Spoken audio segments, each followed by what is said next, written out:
Hi, it's Donna, and I'm here to talk to you today about communications. We like to tailor our communications to our constituents. We like to call them by name. We like to send them information that's relevant to them, that they're interested in hopes that they will respond in a way that is desirable or meaningful to us. For example, if we have a lapsed donor, we might want the donor to remember that we exist and to make a new gift. Or we might have someone who we think has an affinity to our organization that we want to encourage to come to an event so we can get to know them better. So since we have these specific objectives to our communications, it's really important that we tailor the communications to the individuals. But if we're going to act as if we know who these people are and what they're interested in, we really need to do the work to make sure we're right. Today I'm going to share 3 stories of good communications gone bad from my personal life. These are real, true stories. You can't make them up.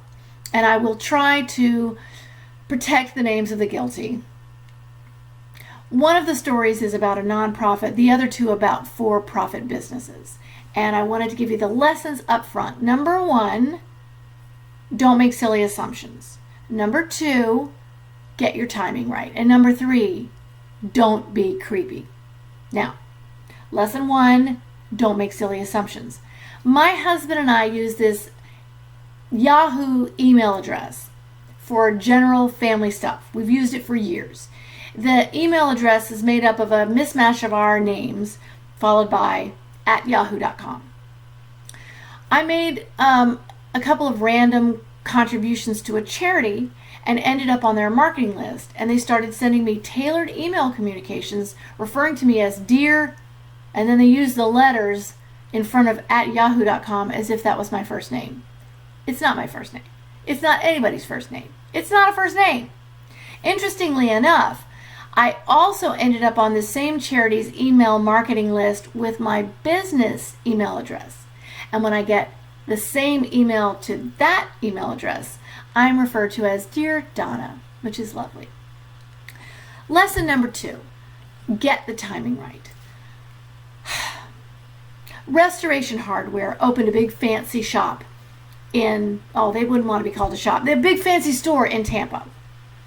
And they had a big fancy party to benefit the Moffitt Cancer Center for their grand opening. I didn't know anything about it until the day after the party, where I saw in my Facebook feed of some people that I know that they were there at the party. This one lady posted a lot of really cool pictures of the big fancy party, and I thought, oh, I didn't get to go to the party, but it looks like a nice party. Maybe she's an interior decorator or something. I don't know. Then 2 days later, fast forward, I go out to the mailbox, and what do I get? Yes, Restoration Hardware.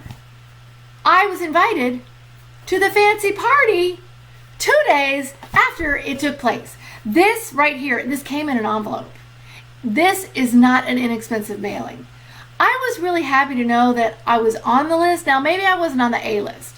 Maybe I was on the B list, and that's why they didn't really want me to go, but they wanted me to know they were thinking of me, so they sent it to me later. I don't know, it's crazy. But this was a lot of money, and it's a shame that I got it after the party. So, get your timing right. Number 3, the don't be creepy lesson. I can't make this up.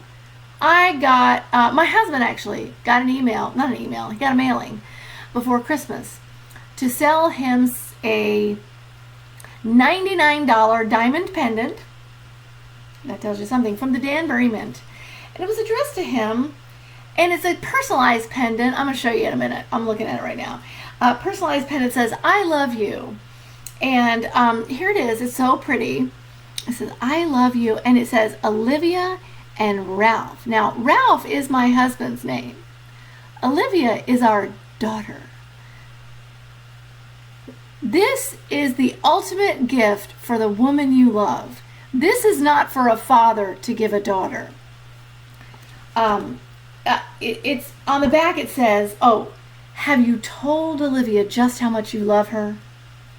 This Christmas, speak your heart in diamonds and words she'll cherish forever.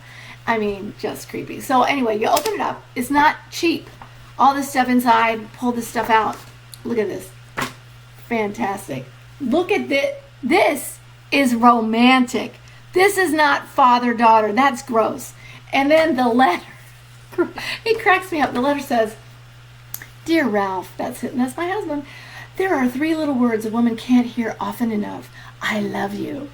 No matter how often you say them to Olivia, the magic never fades. Okay, look.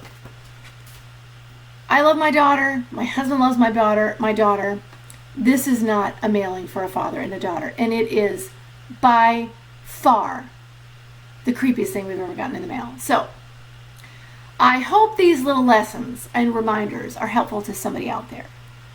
Once again, the lessons are: don't make silly assumptions. Get your timing right. Don't waste your energy and your money by mailing something late. And don't be creepy. For goodness sake, don't be creepy. Thank you for joining me today. I hope you've enjoyed this little reminder. And go communicate well. Bye.